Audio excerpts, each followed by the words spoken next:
So, happy Thursday. We're almost at the end of the week.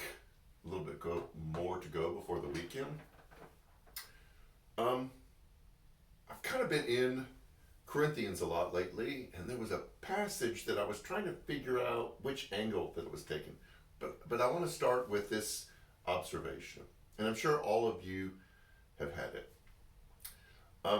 You're watching a show that you grew up watching. Family Ties, Wonder Years, Boy Meets World, Fresh Prince, and you're watching an episode and something jumps out at you that you don't remember being in that episode, and I'm trying to word this delicately, it's of more an adult nature.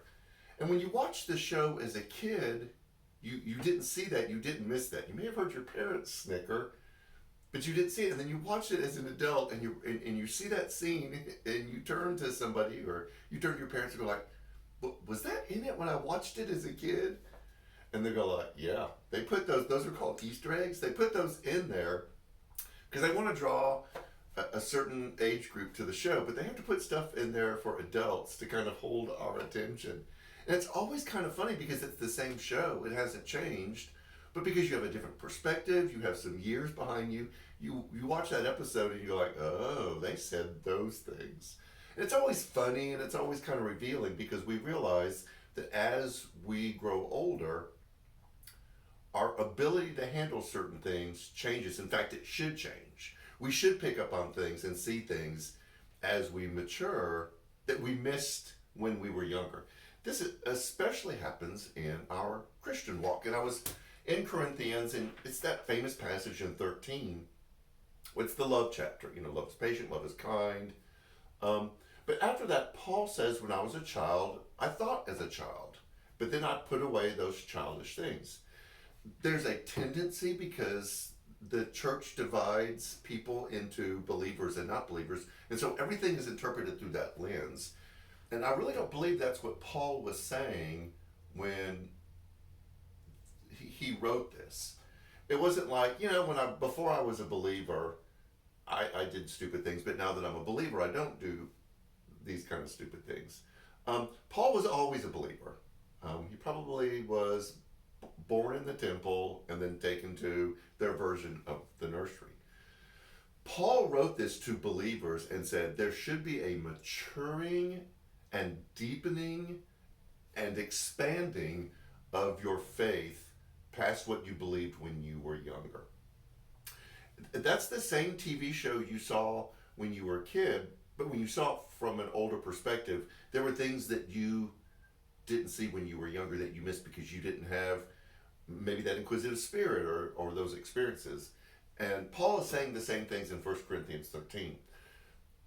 All of that to say, a growing and maturing faith should allow you to see things in Scripture and interpret it differently as you grow older, rather than desperately clinging on to some interpretation or something that someone handed you when you were younger, trying to protect that interpretation of Scripture.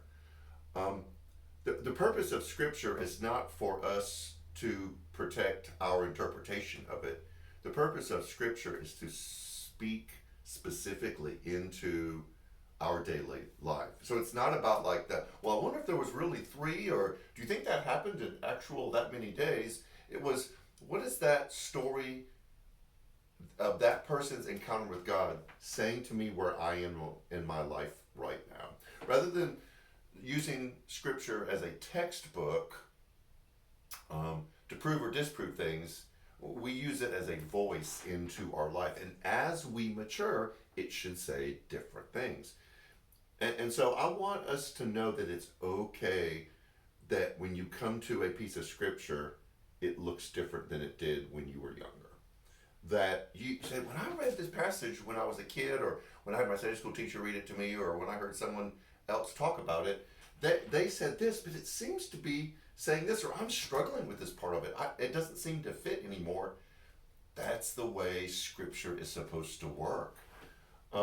Just like that TV show. Nothing about that TV show changed. They didn't add anything, they didn't subtract anything. You just saw it from a much more mature perspective. Approaching Scripture, you should have the same thing happen.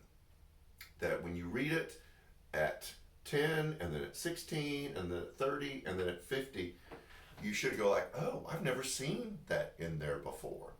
I wonder what that means. I wonder how I should interpret it. I wonder how I should apply it to my life. That is okay. That is the purpose of Scripture.